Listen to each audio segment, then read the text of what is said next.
Hello बच्चों, जय श्री कृष्ण और जय श्री राधे। दोस्तों, आज के लेक्चर में हम लोग बात करेंगे न्यूमेरिकल्स ऑन फोर्स और कॉन्सेप्ट ऑफ फोर्स की हम लोग इससे प्रीवियस लेक्चर में बात कर चुके हैं और कुछ न्यूमेरिकल्स भी हमने प्रीवियस लेक्चर में किए हैं। तो आज के लेक्चर में और अच्छे क्वेश्चन जो कि फोर्स के ऊपर में बनते हैं, फोर्स के फॉर्मूले पे, एक्सेलरेशन के फॉर्मूले पे, डिस्टेंस के फॉर्मूले पे, इन सब के ऊपर में हम लोग फोर्स से रिलेटेड क्वेश्चन करेंगे। बहुत अच्छे क्वेश्चन है आज के लेक्चर में। तो चलिए करते हैं लेक्चर को स्टार्ट। अभी तक जिन लोगों ने हमारे चैनल को सब्सक्राइब नहीं किया है वो चैनल को सब्सक्राइब करें और अभी तक जिन लोगों ने अपने फ्रेंड्स को शेयर नहीं किया है वो शेयर जरूर करें, लाइक बटन को प्रेस करें। तो चलिए करते हैं लेक्चर को स्टार्ट। मेरा नाम है शैलेंद्र शर्मा और आप देख रहे हो मुझे अपने प्यारे से यूट्यूब चैनल सुपर क्लासेस पे। चलिए लेक्चर को स्टार्ट करते हैं हम लोग। तो स्टूडेंट्स, करते हैं आज के फर्स्ट क्वेश्चन को स्टार्ट। देखिए आज का फर्स्ट क्वेश्चन क्या है। Forces of 5√2 Newton and 6√2 Newton are acting on a body of mass 1000 kg at an angle of 60 degree to each other. Find the acceleration, distance covered and the velocity of the mass after 10 seconds. बच्चों, बहुत प्यारा question है। Question को read करने के बाद एक बार खुद से प्रैक्टिस जरूर करें। एटलीस्ट आप जो गिवन क्वांटिटीज हैं वो लिखें और आपको जो चीज पूछी हुई है क्वेश्चन में उसका एटलीस्ट फॉर्मूला तो आप लिख ही लें कि क्या पूछा है हमसे, जिससे आपको एक माइंड मेकअप बन जाएगा कि हमें क्या क्या करना है क्वेश्चन में। तो चलिए देखिए, क्वेश्चन ने ये बोला है कि एक बॉडी है, उस बॉडी का मास 1000 kg है। एक हमें ऑब्जेक्ट दिया हुआ बच्चा और उस ऑब्जेक्ट का जो मास दिया है इट इज 1000 kg। मास जो दिया है वो कितना दिया है 1000 kg। समझो जरा, डायग्राम बनाते हैं। ये एक ऑब्जेक्ट है, इस ऑब्जेक्ट का मास m दैट इज 1000 kg है और इस ऑब्जेक्ट पर दो फोर्स काम कर रहे हैं। एक फोर्स काम कर रहा है 5√2 न्यूटन और एक फोर्स काम कर रहा है 6√2 न्यूटन और दोनों ही फोर्स आपस में 60 डिग्री के एंगल पर हैं। दोनों ही फोर्स आपस में 60 डिग्री के एंगल पे हैं। राइट बच्चा? तो मैंने इस फोर्स को नाम दिया F1 और इस फोर्स को नाम दिया F2। अब क्वेश्चन बोल रहा है फाइंड द एक्सेलरेशन। हमें एक्सेलरेशन कैलकुलेट करना है, डिस्टेंस कैलकुलेट करना है एंड वेलोसिटी कैलकुलेट करनी है आफ्टर 10 सेकेंड। मतलब टाइम हमें दिया है 10 सेकेंड। तो बच्चा मुझे एक्सेलरेशन निकालना है, डिस्टेंस निकालनी है, वेलोसिटी निकालनी है। ये चीजें तभी पॉसिबल है जब आपके पास नेट फोर्स होगा, क्योंकि इस बॉडी पर दो फोर्स काम कर रहे हैं, एक इस तरफ और एक इस तरफ। तो इस बॉडी पर नेट फोर्स कितना है ये अगर मैं कैलकुलेट कर पाऊं तो मैं एक्सेलरेशन निकाल पाऊंगा। अगर नेट फोर्स आ जाएगा तो एक्सेलरेशन के लिए क्या करेंगे अपन, F = ma। Net force = net mass by net acceleration. तो सबसे पहला काम हमारा ये है कि इस बॉडी पर नेट फोर्स निकाला जाए। F1 F2 दो वेक्टर क्वांटिटी है। फोर्स कैसा है, वेक्टर क्वांटिटी। तो एक F1 लग रहा है, एक F2 लग रहा है, दोनों इंक्लाइंड है। तो जब भी दो फोर्स इंक्लाइंड लगते हैं तो उनका रिजल्टेंट कैसे फाइंड किया जाता है, बाई पैरेललोग्राम रूल। मतलब F1 और F2 इन दोनों से हमें रिजल्टेंट फाइंड करना है। तो सबसे पहले मुझे फोर्स निकालना होगा। तो फोर्स का फॉर्मूला, रिजल्टेंट का फॉर्मूला, दो वेक्टर क्वांटिटी है, दोनों के रिजल्टेंट का फॉर्मूला लगाएंगे अपन। क्या आएगा, F1 का स्क्वायर प्लस F2 का square plus 2F1 F2 into cos theta. किसी भी रिजल्टेंट का फॉर्मूला, ये किसी भी वेक्टर के रिजल्टेंट का फॉर्मूला। तो F = जरा चेक करें, F1 कितना है 5√2 इसका whole square plus it is 6√2 इसका whole square plus 2 into 5√2 into ये 6√2 इंटू cos 60 इंटू cos 60 है ना। तो F = कितना हो जाएगा 5√2। बच्चा 5 का हो गया 25 और 2 का हो गया 4। तो 25 इंटू 4 कितना हो जाएगा बच्चा 25। ये कितना हुआ 25 इंटू √2 का 2 हो गया है ना, प्लस 36 इंटू 2 प्लस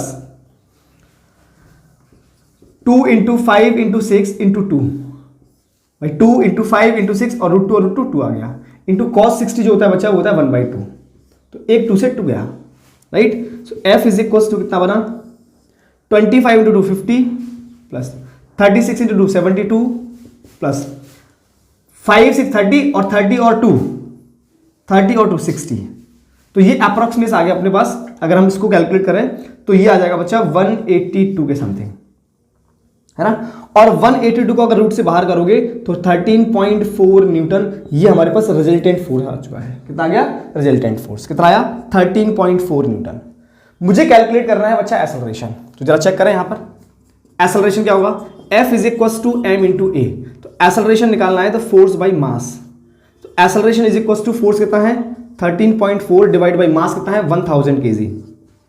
1000 kg। तो एक्सेलरेशन बच्चों 1 2 3 0 है और ये ऊपर जाएगा तो बन जाएगा 13.4 इंटू 10 की power -3 metre per second square, right. मतलब आप चाहो तो लिख सकते हो एक्सेलरेशन इज इक्वल टू 0.12 और 0134 मीटर पर सेकंड स्क्वायर। ये अपने पास आंसर आ गया। चलो चेक करें एक बार, क्लियर हुआ आंसर? ये आ चुका है हमारे पास एक्सेलरेशन। अब बच्चा बात करेंगे हम लोग इसमें वेलोसिटी की। हमसे वेलोसिटी पूछा है आफ्टर 10 सेकंड। अच्छा बच्चा, अगर वेलोसिटी हमसे 10 सेकंड में पूछा है तो उसकी इनिशियल वेलोसिटी, ये तो रेस्ट में इनिशियल, तो वेलोसिटी की बात करते हैं। Is equal to u plus a T.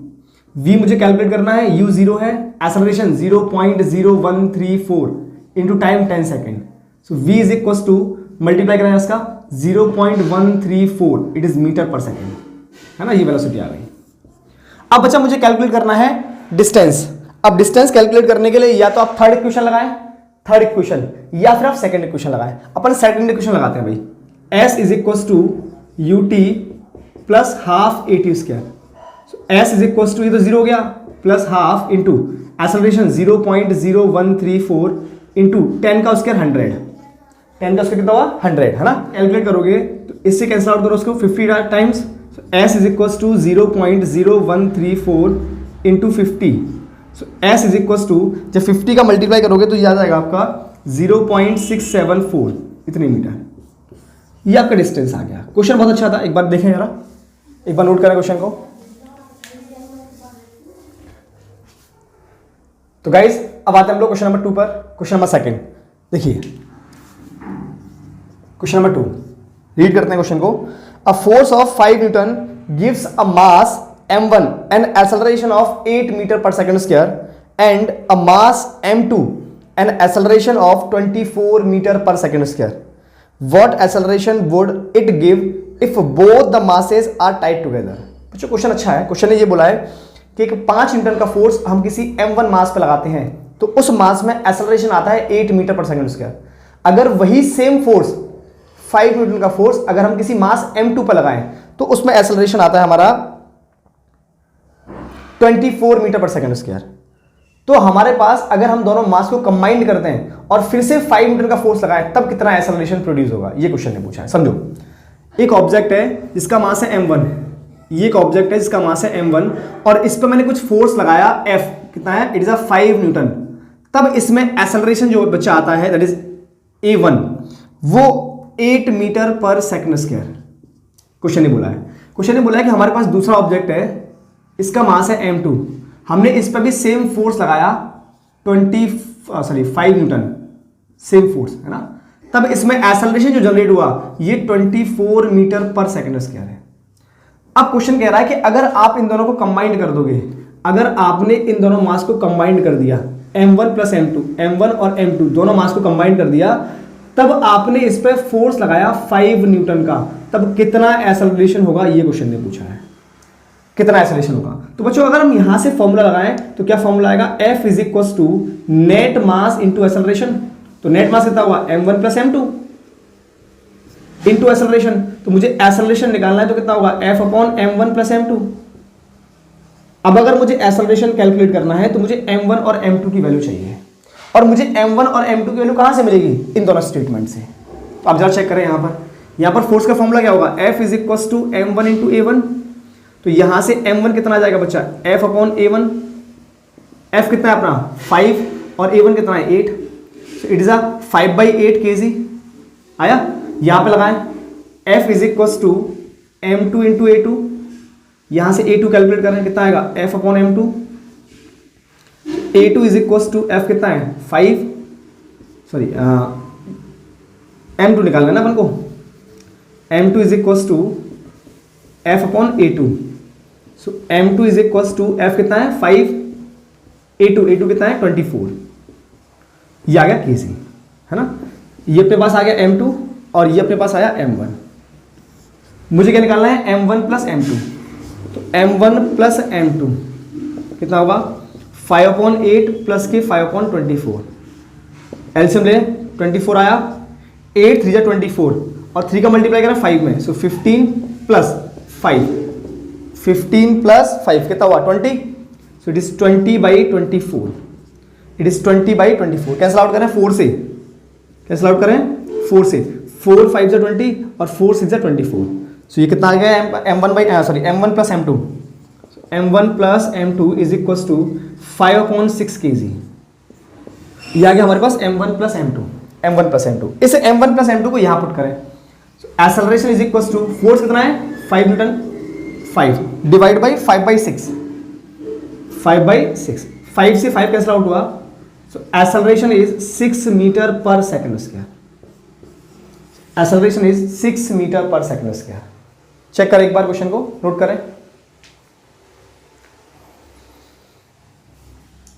Guys. Next question number 3 देखिए, a force of 50 newton is inclined to the vertical at an angle of 30 degree. Find the acceleration it produces in a body of mass 2 kg which moves in a horizontal direction. बच्चों क्वेश्चन कह रहा है कि एक body है, एक object है, जरा चेक करना, और इस ऑब्जेक्ट पर 50 न्यूटन का फोर्स काम कर रहा है। It is 50 newton. इस ऑब्जेक्ट पर 50 न्यूटन का फोर्स काम कर रहा है which is inclined to the vertical at an angle of 30 degree. बच्चों जो कि वर्टिकल से, दिस इज द वर्टिकल, ये डिस्टेंस, ये वर्टिकल है और ये हॉरिजॉन्टल है, तो वो वर्टिकल से 30 डिग्री का एंगल बना रहा है। कितने का? 30 डिग्री का एंगल बना रहा है। Find the acceleration. Acceleration question में पूछा है, फोर्स हमें गिवन है 50 न्यूटन, लेकिन ये फोर्स कैसा है? इनक्लाइंड। ये फोर्स कैसा है बच्चा? इनक्लाइंड, है ना। Find the acceleration it produce in the body of mass 2 kg। मास दिया है 2 kg which moves in a horizontal direction. बच्चों जो हमारा ऑब्जेक्ट मूव कर रहा है वो हॉरिजॉन्टल डायरेक्शन में है। हॉरिजॉन्टल डायरेक्शन में मेरा ऑब्जेक्ट मूव कर रहा है, तो बच्चा जिस तरफ आपका ऑब्जेक्ट मूव कर रहा है आपका एक्सेलरेशन भी उसी डायरेक्शन में होगा, और जिस डायरेक्शन में आपका एक्सेलरेशन होगा आपका फोर्स भी उसी डायरेक्शन में होना चाहिए, क्योंकि फॉर्मूला होता है F vector is equal to M into a vector. इसका मतलब जिस डायरेक्शन में मेरा फोर्स है सेम डायरेक्शन में एक्सेलरेशन होना चाहिए। तो ऑब्जेक्ट हॉरिजॉन्टल डायरेक्शन में मूव कर रहा है, तो मुझे फोर्स कौन सा चाहिए? हॉरिजॉन्टल डायरेक्शन वाला, क्योंकि जिस डायरेक्शन में आपका फोर्स होगा आपका जो ऑब्जेक्ट है वो उसी डायरेक्शन में मूव करेगा। अगर मुझे पास हॉरिजॉन्टल डायरेक्शन का फोर्स आ जाए तो हम यहां से एक्सेलरेशन कैलकुलेट कर पाएंगे, राइट। लेकिन हमारे पास इस ऑब्जेक्ट में, इस क्वेश्चन में जो फोर्स गिवन है वो इंक्लाइंड है वर्टिकल से 30 डिग्री पर, 30 डिग्री पर। तो बच्चा इसके ना हमने 2 कंपोनेंट ब्रेक किए। ये फोर्स की क्वांटिटी है, और अगर ये फोर्स है एफ, कितना है? 50 न्यूटन। ये एक वेक्टर क्वांटिटी है, और जब भी कोई वेक्टर क्वांटिटी किसी प्लेन पर, चाहे वो हॉरिजॉन्टल से हो चाहे वो वर्टिकल से हो, अगर इंक्लाइंड है तो उसके 2 कंपोनेंट ब्रेक होते हैं, एक हॉरिजॉन्टल डायरेक्शन में और एक वर्टिकल डायरेक्शन में। तो इस तरफ जो कंपोनेंट ब्रेक होगा वो होगा एफ साइन 30, क्योंकि एंगल वाली लाइन पर हमेशा कॉस ब्रेक होता है, और इधर होगा एफ कॉस 30। मुझे कौन सा फोर्स चाहिए? हॉरिजॉन्टल डायरेक्शन वाला, एफ साइन 30 वाला। So that is F is equal to कौन सा फोर्स? हॉरिजॉन्टल वाला, is equal to M into a. So a is equal to क्या हो जाएगा? F by m. लेकिन बच्चा कौन सा फोर्स? कौन सा फोर्स? जो हॉरिजॉन्टल डायरेक्शन में है, और वो कितना है? F sine 30। तो मैं इसको एफ एक्स लिख दूं, so which is equal to F sine 30 divide by M. So acceleration कितना आ जाएगा आपका? एफ कितना दिया आपको? 50 into sine 30 1/2 divide by mass कितना है? 2 kg। 2 kg कैंसिल आउट करो, 25 टाइम्स, 25 टाइम्स। सो एक्सेलरेशन यहां से बन गया, it is 25/2 which is 12.5 metre per second. Clear होगा बच्चा? जिस डायरेक्शन में हमारा फोर्स होगा उसी डायरेक्शन में एक्सेलरेशन है, और मुझसे क्वेश्चन में एक्सेलरेशन हॉरिजॉन्टल में पूछा है, इसी वजह से पहले मैंने फोर्स निकाला जो हॉरिजॉन्टल डायरेक्शन में एक्ट कर रहा है। तो हमारा एक्सेलरेशन आ गया 12.5 metre per second square. Clear हो गया? नोट करना था गाइस। नेक्स्ट क्वेश्चन नंबर 4 देखिए, a balloon has a mass of 5 gram in air. The air escapes from the balloon at a uniform rate with a velocity of 5 centimeter per second. If the balloon shrinks completely in 2.5 seconds, find the average force acting on the balloon. Question एक बार read करें, सही से पढ़ें एक बार, और उसके data की विवरण करें। देखो क्वेश्चन ने बोला है कि एक बलून है, उस बलून में 5 ग्राम एयर भरी हुई है, मतलब मास दिया है मुझे एयर का 5 ग्राम, और फिर बोला है कि उससे एयर निकलना स्टार्ट होती है, एस्केप होती है बलून से, वो भी यूनिफॉर्म रेट से, मतलब मुझे वेलोसिटी दी है 5 सेंटीमीटर पर सेकंड की। और ये वेलोसिटी कैसी है? कांस्टेंट। कांस्टेंट का मतलब ये हुआ कि जब तक कंप्लीटली एयर बाहर नहीं निकल जाएगी तब तक वेलोसिटी, एयर के निकलने की जो वेलोसिटी है वो 5 सेंटीमीटर पर सेकंड रहेगी। और बलून कंप्लीटली सिंक कर जाता है, मतलब कंप्लीटली एयर बाहर निकल जाती है 2.5 सेकंड में। ये टाइम दिया है। तो फाइंड द फोर्स, हमसे फोर्स पूछा क्वेश्चन में। अब बच्चे यहां बात गौर करने वाली ये है कि यहां पर हमारा मास पर सेकंड चेंज हो रहा है, क्योंकि 2.5 सेकंड में हमारा कंप्लीट मास, कंप्लीट एयर उस बलून से बाहर निकल जाती है। इसका मतलब इस क्वेश्चन में हमें ये दिया हुआ है कि जो ऑब्जेक्ट है, जो बलून है, उसका मास पर सेकंड चेंज हो रहा है। कौन चेंज हो रहा है? मास पर सेकंड चेंज हो रहा है। तो आप एक बार क्वेश्चन को रीड करके और खुद से बनाने की कोशिश करें। देखिए, हमारे पास फोर्स का जो फॉर्मूला है वो है F = m, या मैं ऐसे लिखूं F = dp / dt, है ना। अब यहां पर ना मास पर सेकंड चेंज हो रहा है, तो फॉर्मूला क्या बनेगा? V = d, p कितना होता है? m × v / dt। तो F = वेलोसिटी कांस्टेंट है, तो इसको तो हम लोग डिफरेंशिएट कर नहीं सकते, ये तो बाहर आ गया, ये आ गया dm/dt। ये फॉर्मूला बन गया फोर्स का, जहां पर आपका मास वेरिएबल है और वेलोसिटी कांस्टेंट है। तो बच्चा मास वेरिएबल है, अब आपको dm/dt पहले कैलकुलेट करना है। dm/dt मतलब मास पर सेकंड कितना चेंज हो रहा है। तो बच्चों मास कितना दिया है? इट इज 5, और टाइम कितना दिया है? 2.5। अब ये ग्राम में है, आपको कोई सर चेंज नहीं कर रहे, तो देखो ये ग्राम में है, ये सेंटीमीटर में है, दोनों के दोनों ही हमारे पास सीजीएस यूनिट में है। तो हमारा फोर्स का जो यूनिट आएगा, ये फोर्स का जो वैल्यू आएगी वो भी सीजीएस यूनिट में ही आएगी, डाइन में।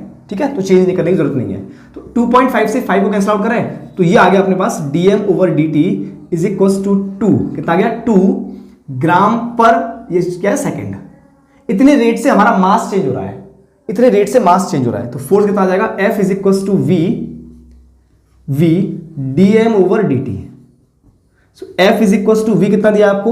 v दिया 5, 5 × 2, 5 × 2। सो F = बच्चा कितना आ गया? It is 10।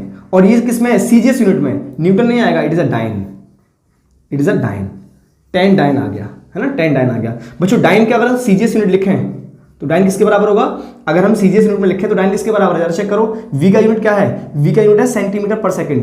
कितना है? सेंटीमीटर पर second into mass by time. Mass by time का यूनिट क्या हो जाएगा? ग्राम पर सेंटीमीटर, ग्राम पर सेकंड, सॉरी, है ना। तो ये क्या बन गया? ये बन गया ग्राम × सेंटीमीटर पर second square.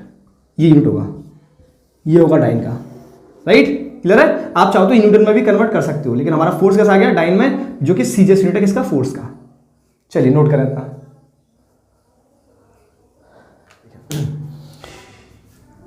Guys next question number 5। अच्छा क्वेश्चन है, देखें एक बार। A force act for a 10 second on a body of mass 10 kg, after which the force ceased, the body describe 50 metre in next 5 second, find the magnitude of force. बच्चों question ने बोला है कि एक फोर्स है जो कि 10 second के लिए काम करता है। कितने काम के लिए? एक ऑब्जेक्ट है और इस ऑब्जेक्ट पर कोई फोर्स काम कर रहा है। तो बच्चों ये फोर्स जो काम कर रहा है उसका टाइम हमें दिया है 10 सेकंड। इस ऑब्जेक्ट का जो मास है बच्चा वो हमें गिवन है 10 kg। अगर हमने फोर्स को सीज कर दिया, फोर्स को हटा लिया, तो जो हमारी बॉडी है वो 50 मीटर डिस्टेंस ट्रेवल करती है। मतलब डिस्टेंस दिया मुझे 50 मीटर, कितने टाइम में? 5 सेकंड में। मतलब डिस्टेंस जो ट्रेवल कर रहा है वो 5 सेकंड में। तो बच्चा जरा चेक करें, हम लोग पहले ये निकालते हैं कि 5 सेकंड में उसने 50 मीटर डिस्टेंस ट्रेवल की, तो उस समय उसकी स्पीड क्या रही होगी, है ना। स्पीड क्या रही होगी? वेलोसिटी क्या होता है? डिस्टेंस बाई टाइम, मतलब 50/5।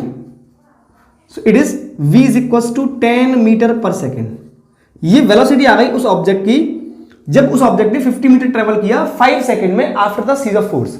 बात क्लियर हुई? अच्छा अब जरा चेक करें बच्चा, उस ऑब्जेक्ट पर फोर्स लगा है 10 सेकंड तक, तो 10 सेकंड तक अगर किसी ऑब्जेक्ट पर फोर्स लगा है तो उस ऑब्जेक्ट में एक्सेलरेशन भी आया होगा। तो एक्सेलरेशन कितना है ये हम कैलकुलेट करते हैं। सो v = u + at। Object initial में कैसा था? रेस्ट में, तभी तो हमने फोर्स लगा के उसे मूव कराया। तो इनिशियल में रेस्ट में था, v कितना आ गया? 10 मीटर पर सेकंड, मतलब उसकी वेलोसिटी 10 मीटर पर सेकंड।